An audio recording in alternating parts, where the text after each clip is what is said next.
Hello, welcome to Nature to Tea or welcome back. I am so excited to finally do this video.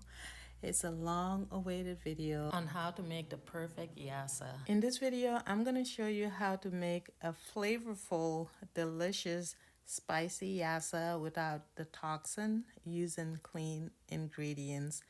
I'm going to show you a healthier way to cook yassa. Yassa is a very flavorful and spicy dish that most people love. Today I'm going to teach you not only how to make the best taste in yassa, but how to make it healthier using clean ingredients. Stay tuned. In case you don't know what yassa is, it is a stew with lots of onions, and you can either use fish or chicken. And it is mainly made in Senegal, Gambia, Nigeria, and I believe a few other West African countries. Yassa is a spicy, flavorful, savory dish. You can either use chicken or fish to make it.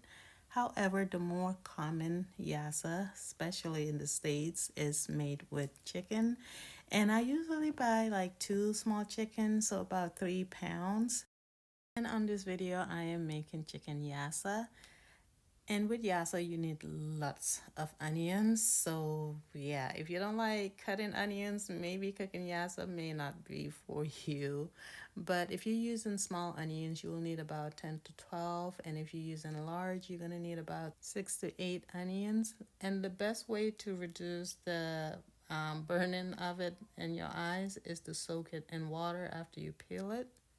Another thing about yassa is that it is meant to be spicy, so you will need some hot pepper.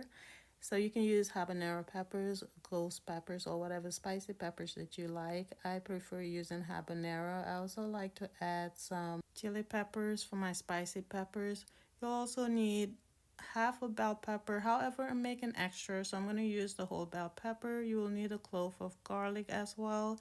And sometimes I like to add a little bit of cilantro. So I'm going to place all these vegetables in the blender and blend it. Now guys, I'm a little bit out of order, but the first thing you do is season your chicken because you will need it to marinate for at least an hour. But anyway, let's just move forward with the greens. So once this is blended, you just want to put it aside for later use. And these are some of the seasonings that I used to use. These seasonings don't contain MSG. Maybe the jerk seasoning does. However, the Better Than Bouillon, even though it's organic, it has some coloring and flavoring that is not good for you, so I don't use that anymore.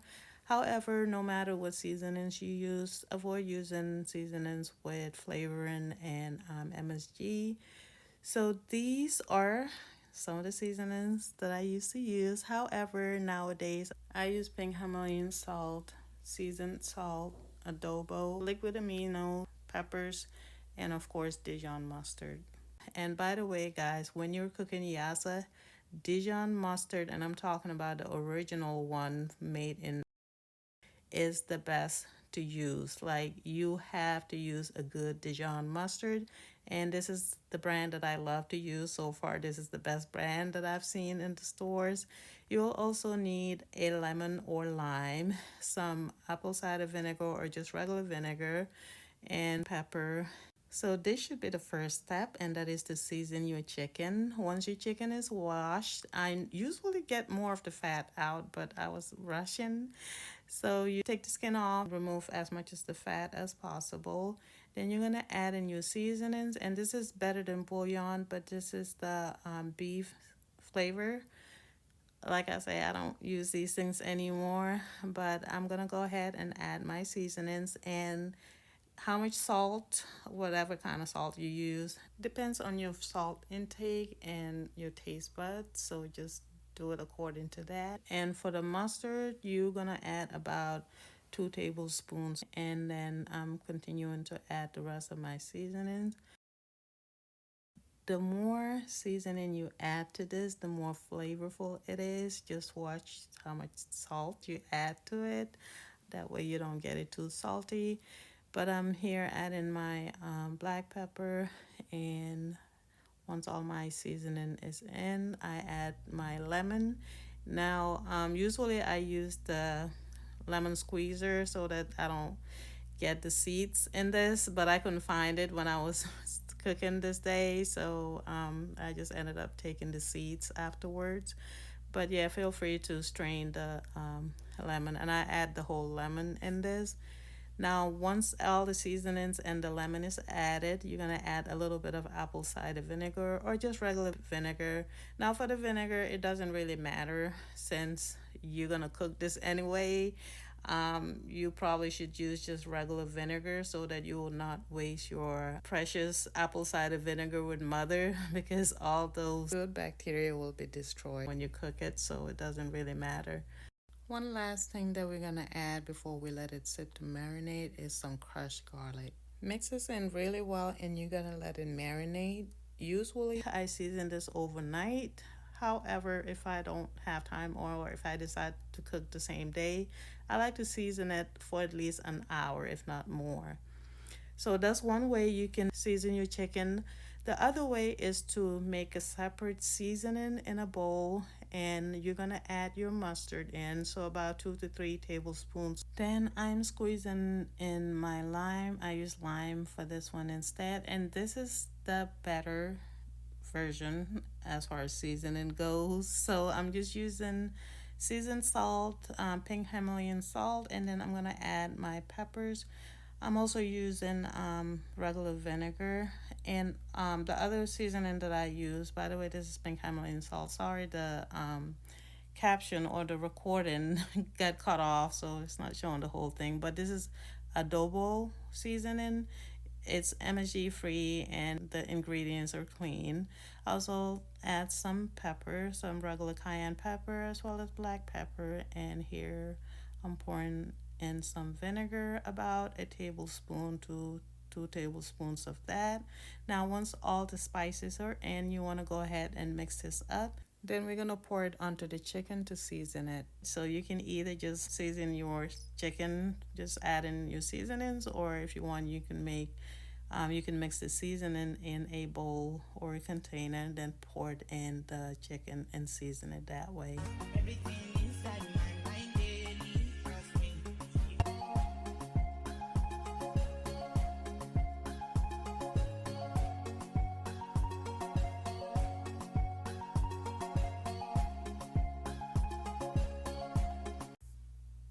Now it is time to cry. Now, the cutting of the onions is the part that most people don't like about cooking yassa. But for yassa to taste good, it requires lots of onions, guys. Trust the process. But anyway, it does get better if you soak the onions. It makes it a little easy on your eyes. So you just want to slice it in the shape. It doesn't have to be thin, and just keep slicing and keep frying until all your onions are ready. A couple of hours later, the chicken was done marinating, and for this one I decided to grill the chicken, and I'm going to show you how to roast it in your oven in case you want to go that route. You can also fry your chicken, but it's not the best if you're trying to avoid too much oil. But yes, feel free to fry your chicken or fish if that's what you're using. But yes, it tastes way better if the chicken or the fish is grilled. But if you don't want to grill it, or if you don't care too much to grill, you can broil the chicken in the oven. By the way, I am using two different videos, two different yassa recipes to film this video. It's one of the yassa recipes. I broiled the chicken in the oven, and this is how I broil the chicken. Just use a baking sheet or baking pan. Lay your chicken on it, and you're gonna put this on 500 degrees on broil, and broil each side for about 15 to 20 minutes. Once the chicken is done broiling, we're gonna work on making the sauteed onion sauce, and this takes quite a long time because it needs to get caramelized as well as translucent as possible.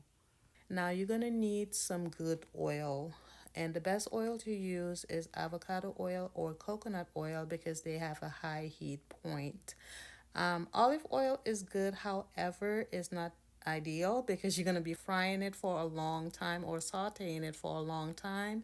And olive oil doesn't have a good high heat point, so it's not ideal thing to use. But no matter what oil you use, please do not use the hydrogenated oils like the seed oils, vegetable oils, or canola oil. All those oils are not good for you because they are highly inflammatory, and we know inflammation is the root cause of many illnesses, so avoid those oils.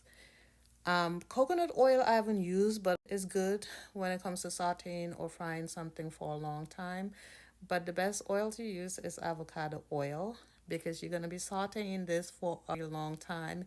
And that's why you need lots of onions because the more you cook onions, the smaller it gets or it wilts. What's the word?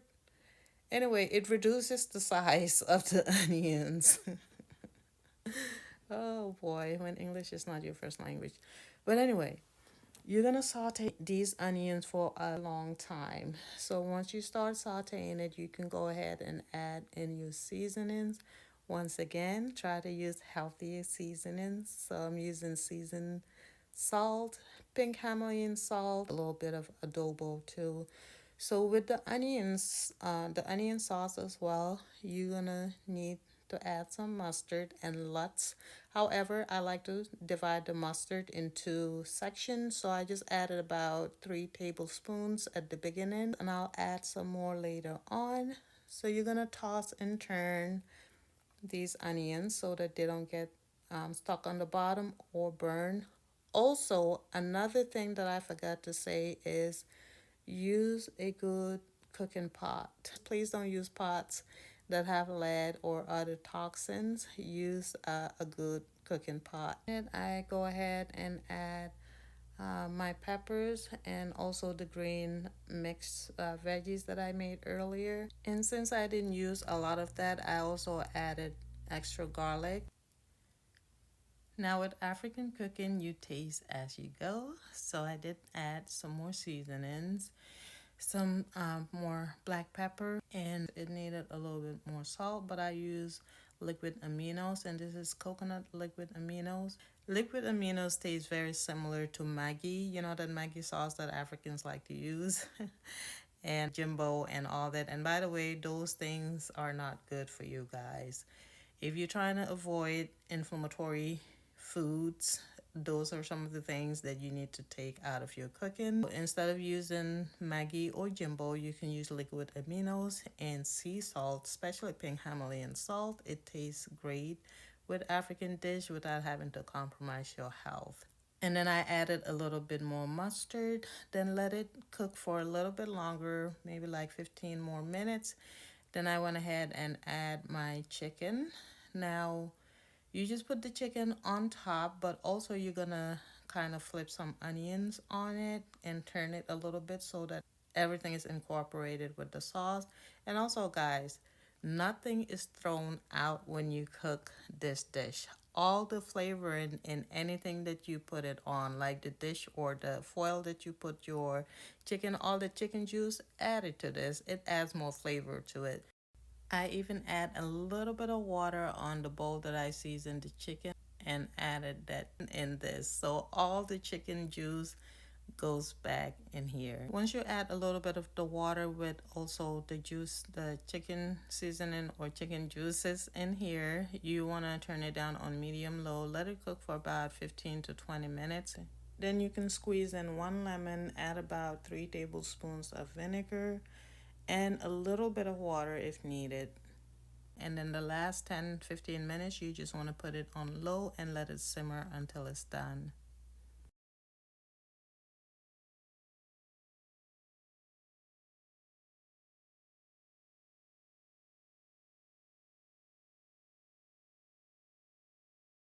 When the yassa is done, you can eat it with rice, you can eat it with couscous or vermicell. Most people like to eat it with rice, and that is perfectly fine. But unfortunately, a lot of people do have insulin resistant issues, and if you're trying to cut down on carbs, it is best to eat your rice with cauliflower. And guys, when you cook cauliflower with rice, especially if you cut it the way I'm about to show you, you can't even tell that there's cauliflower in the rice. It blends in so well and you can barely taste the difference. So why not fill it up with cauliflower, and the more the merrier. So if you're trying to lose weight or maintain a healthy weight or just trying to eat healthier, this is a great option. So basically you wash your cauliflower, shave it like this. And once you're done shaving it, you want to go ahead and chop it up into small fine pieces basically, and it resembles rice. Now, once you're done cutting this and chopping it up into small, tiny pieces, you're gonna put it aside, cook your rice as usual, except for about 15 minutes before the rice is done. You wanna dig a hole right in the middle of the rice and bury this cauliflower rice right in the middle and let it steam. Once it is done, you just want to mix it in really well, and you would not be able to tell that there's an ounce of cauliflower by looking at it. The taste just a tiny bit, but you can barely taste it.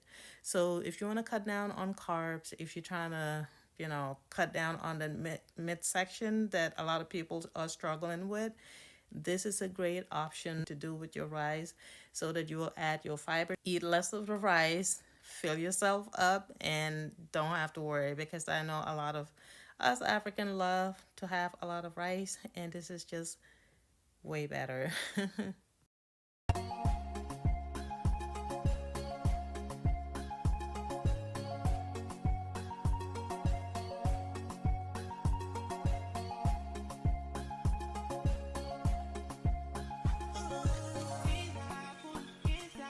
Yes, guys, if you love Yassa, you can definitely enjoy it better and healthier without the MSGs, the Jimbos, the Maggi, the hydrogenated oil. You can definitely eat cleaner no matter what kind of dish you are eating.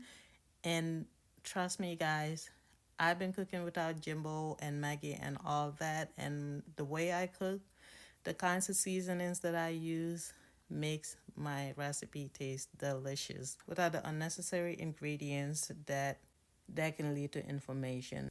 This yassa is beyond delicious without a toxin. And this just goes to show you that you can enjoy your African meals, your delicious African meals, without compromising your health. Anyway, this wraps it up for this recipe. I hope you try this recipe. And if you are trying to learn how to cook African dish, and if you love yassa, you're going to love this recipe.